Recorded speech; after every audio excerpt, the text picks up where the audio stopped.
ಈ ಜಾತಿ ಗಣತಿ ಇದರ ಅವಶ್ಯಕತೆ ಏನು? ನೋಡಿ, ಜಾತಿ ವ್ಯವಸ್ಥೆ ಅನ್ನೋದು ಇವತ್ತು ನಿನ್ನೆದಲ್ಲ, ಸಾವಿರಾರು ವರ್ಷಗಳಿಂದ ಮನುಕುಲಕ್ಕೆ ತಗಲಿದ ಶಾಪ ಇದು.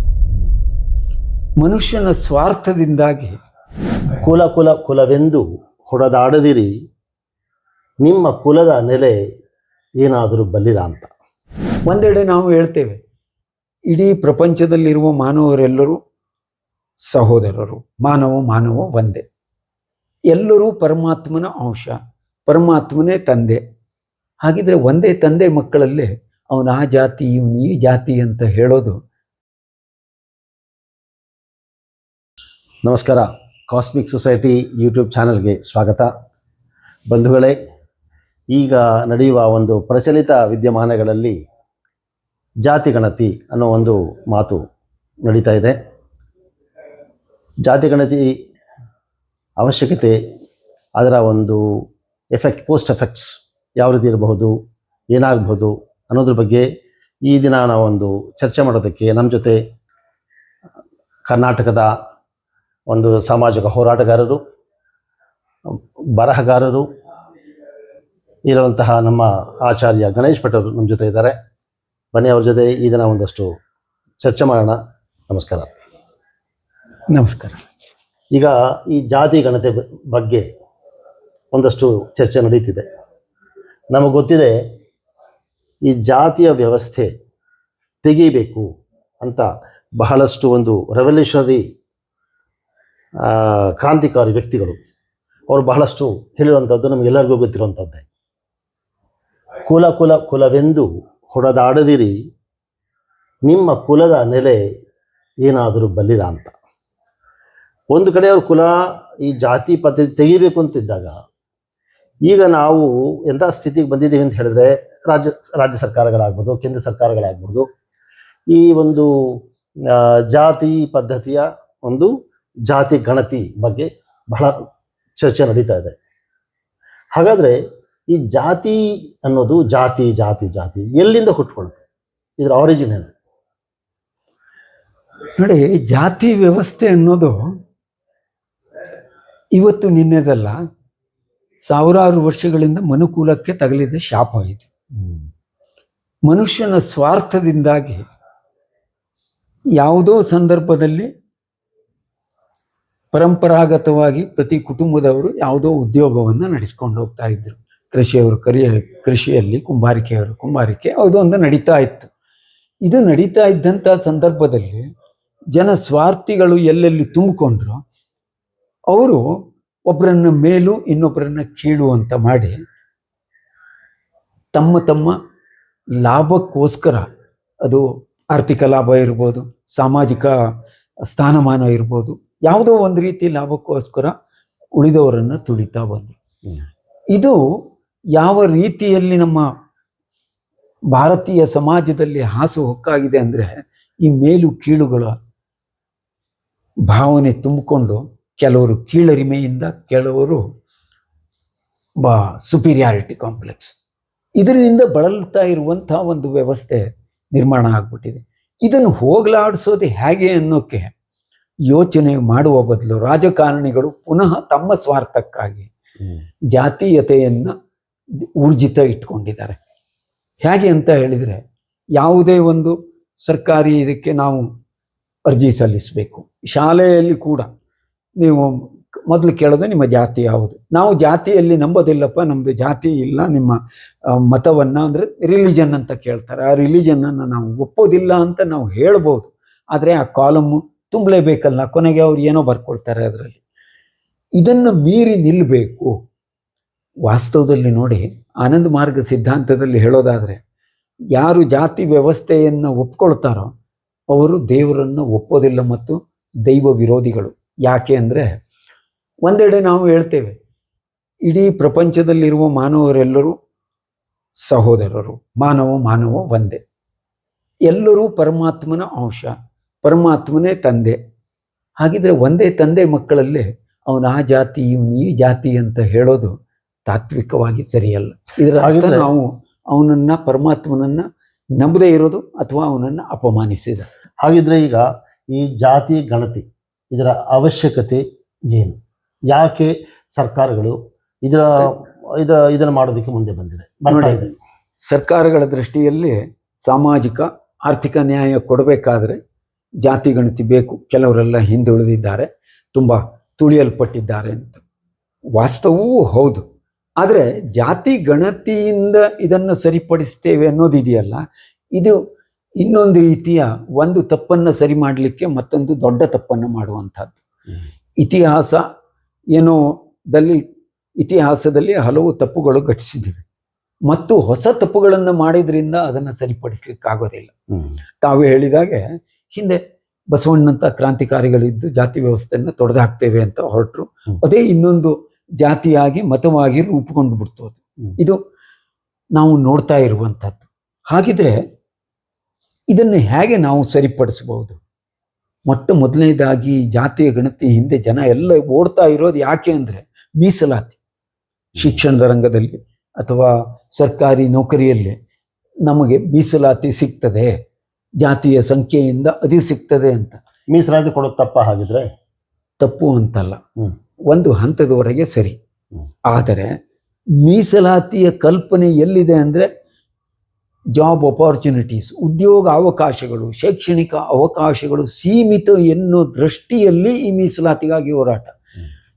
ನಮ್ಮ ಒಂದು ಅರ್ಥವ್ಯವಸ್ಥೆಯಲ್ಲಿ 100% ಎಂಪ್ಲಾಯ್ಮೆಂಟ್ ಅಂದರೆ ಪ್ರತಿಯೊಬ್ಬ ವ್ಯಕ್ತಿಗೂ ಅವರ ಯೋಗ್ಯತೆಗೆ ಅಂದರೆ ಅವರ ಸಾಮರ್ಥ್ಯಕ್ಕೆ ತಕ್ಕದಾದಂತಹ ಉದ್ಯೋಗಾವಕಾಶಗಳ ಸೃಷ್ಟಿ ಮಾಡಲಿಕ್ಕೆ ಸಾಧ್ಯತೆ ಇದೆ. ಎಲ್ಲರನ್ನೂ ಚೆನ್ನಾಗಿ ಬದುಕಿಸುವಷ್ಟು ಸಂಪನ್ಮೂಲಗಳು ನಮ್ಮಲ್ಲಿದ್ದಾವೆ. ಈ ಕಲ್ಪನೆಯೇ ಇಲ್ಲದವರು ಇದನ್ನೆಲ್ಲ ಮಾಡ್ತಾ ಇರೋದು. ಈಗ ಕೆಲವರಿಗೆ, ಹಿಂದುಳಿದ ವರ್ಗಗಳಿಗೆ ನಾವು ಈ ಒಂದು ರಿಸರ್ವೇಷನ್ ಸಿಸ್ಟಮ್ ಕೊಟ್ಟಾಗ, ಜಾತಿ ಗಣತಿ ಪ್ರಕಾರ ಒಂದಷ್ಟು ಕೊಟ್ಟಾಗ ಅವರ ಒಂದು ಸಾಮಾಜಿಕ ಆರ್ಥಿಕ ಪ್ರಗತಿ ಆಗುತ್ತೆ ಅನ್ನೋದು ಅವರ ಚಿಂತನೆ ಆಗಿದ್ರೆ ಅದು ತಪ್ಪೇನು? ಅಲ್ಲ, ಅದು ತಪ್ಪು ಅಂತ ಹೇಳೋಕ್ಕಾಗೋದಿಲ್ಲ. ಆದರೆ ಇದರ ಆಚೆಗೆ ಹೋಗೋಕೆ ಯೋಚನೆ ಮಾಡ್ತಾ ಇಲ್ಲ. ಇದೇ ಇದರಲ್ಲೇ ಒಂದು ತಿರ್ಗಾ ಮುರುಗಾ ಅದರಲ್ಲೇ ಸುತ್ತ ಹೊಡಿತಾ ಇದ್ದಾರೆ. ಒಂದು ವರ್ಲ್ಪೂಲ್ ತರ ಅಲ್ಲೇ ಸುತ್ತ ಹೊಡಿತಾ ಇದ್ದಾರೆ.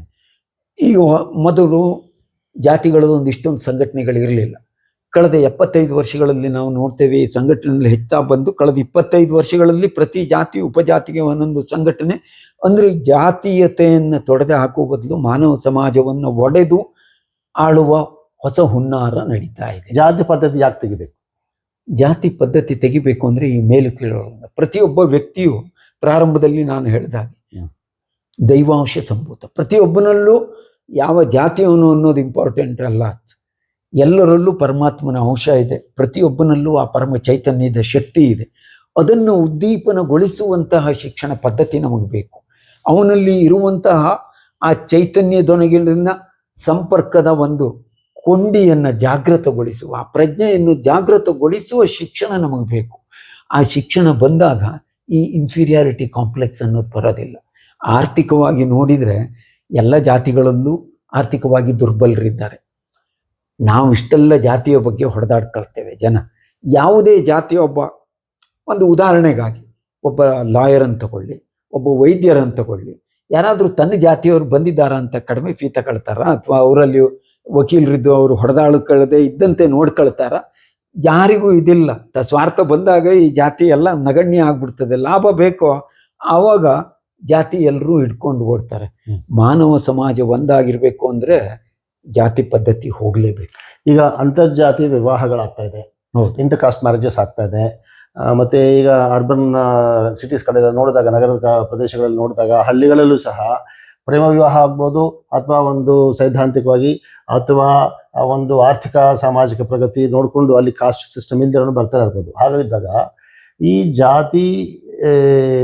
ಜಾತಿಯ ಒಂದು ಸಿಸ್ಟಮ್ನ, ಈ ಪದ್ಧತಿಯನ್ನು ಬೆಳೆಸ್ಕೊಂಡು ಹೋಗೋದು ಎಷ್ಟು ಕಾಲ ಮಾಡಬೇಕಾಗತ್ತೆ ಅಥವಾ ಮಾಡೋ ಅವಶ್ಯಕತೆ ಇಲ್ಲ? ಇದನ್ನು ಮಾಡುವ ಅವಶ್ಯಕತೆ ಇಲ್ಲ.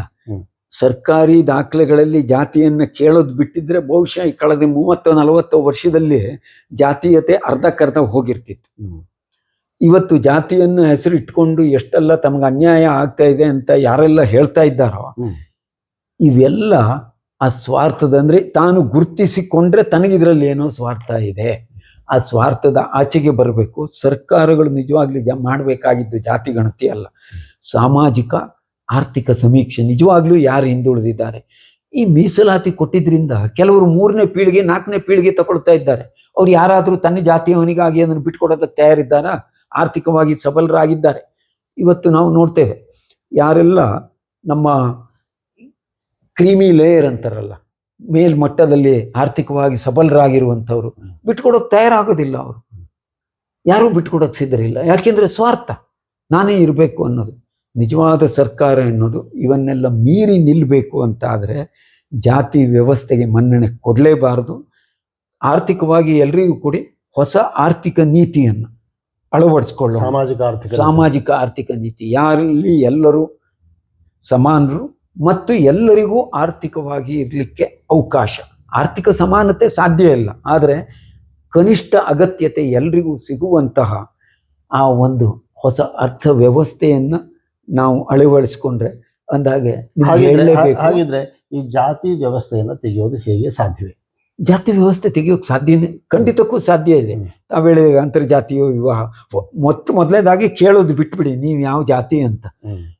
ಶಿಕ್ಷಣದಲ್ಲಿ ಅದ್ರ ಬಗ್ಗೆ ಜಾಸ್ತಿ ಒತ್ತನ್ನು ಕೊಡಲೇಬೇಡಿ. ಶಿಕ್ಷಣದಲ್ಲಿ ನಾವು ಹೇಳಬೇಕಾಗಿದ್ದೇನು, ಎಲ್ಲರೂ ಪರಮಾತ್ಮ ಸಂತಾನ, ಎಲ್ಲರಲ್ಲಿಯೂ ಅದೇ ಚೈತನ್ಯ ಶಕ್ತಿ ಇದೆ, ಎಲ್ಲರೂ ಸಮಾನರು, ಆಧ್ಯಾತ್ಮಿಕ ರಂಗದಲ್ಲಿ ಎಲ್ಲರೂ ಸಮಾನರು ಅಂತ ಹೇಳಿ ನಮ್ಮ ಮನಸ್ಸನ್ನು ವಿಕಾಸಗೊಳಿಸುವಂತಹ ಶಿಕ್ಷಣ ಪದ್ಧತಿಯನ್ನು ತಂದರೆ ಖಂಡಿತಕ್ಕೂ ಮುಂದಿನ ಒಂದು ಪೀಳಿಗೆ ಬರೋದ್ರೊಳಗೆ ಒಂದು 15-20 ವರ್ಷದಲ್ಲಿ ಈ ಜಾತಿ ವ್ಯವಸ್ಥೆಯ ದೊಡ್ಡ ಅಲೆ ಏನಿದೆ ಪೂರ್ತಿ ತಗ್ಗಿಸಿ ಹೋಗಿಬಹುದು. ಆದರೆ ರಾಜಕಾರಣಿಗಳು ಅದ್ರ ಮೇಲೆ ಜೀವಂತ ಆಗಿರೋದ್ರಿಂದ, ಅದ್ರ ಮೇಲೆ ಆ ಜಾತಿ ವ್ಯವಸ್ಥೆ ಮೇಲೆ ಅದು ಪಕ್ಷ ಆಧಾರಿತ ಸೀಟ್ ತಗೊಳ್ಳೋದಿರ್ಬೋದು ಚುನಾವಣೆಗಳಲ್ಲಿ, ಅಥವಾ ಮಿನಿಸ್ಟರ್ ಪೋಸ್ಟ್ ತಗೊಳ್ಳೋದಿರ್ಬೋದು, ಎಲ್ಲ ಲಾಭ ಇರೋದ್ರಿಂದ ಅದನ್ನ ಜೀವಂತವಾಗಿಡ್ಲಿಕ್ಕೆ ಪ್ರಗತಿಶೀಲ ಉಪಯೋಗ ತತ್ವ ಪ್ರವೃತ್ತ ಅದ್ರ ಬಗ್ಗೆ ನೀವು ಒಂದು ಅಧ್ಯಯನ ಮಾಡ್ತಿದ್ದೀರಾ ಮತ್ತು ಅದ್ರ ಬಗ್ಗೆ ಒಂದು ಪುಸ್ತಕ ಸಹ ಬರ್ತಿದ್ದೀರಾ, ಪ್ರೌಡ್ ಅಟ್ ಅ ಗ್ಲಾನ್ಸ್ ಅಂತ.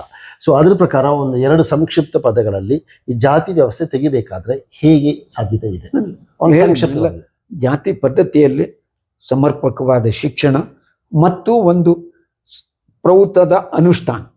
ನೇರವಾಗಿ ಹೇಳೋದಾದ್ರೆ ಪ್ರೌತದ ಅನುಷ್ಠಾನ ಅಂದ್ರೆ ಪ್ರತಿಯೊಬ್ಬ ವ್ಯಕ್ತಿಗೂ ತನ್ನ ದುಡಿಮೆಯಿಂದ ತನ್ನ ಮತ್ತು ತನ್ನ ಅವಲಂಬಿತರ ಜೀವನವನ್ನು ರೂಪಿಸಿಕೊಳ್ಳಲು ತನ್ನ ಜೀವನದ ಕನಿಷ್ಠ ಅಗತ್ಯತೆಗಳನ್ನು ಹಾಗೂ ಅವಲಂಬಿತರ ಜೀವನದ ಅವಶ್ಯಕತೆಗಳನ್ನು ಪೂರ್ತಿಗೊಳಿಸುವಂತಹ ಖರೀದಿ ಶಕ್ತಿಯುಳ್ಳ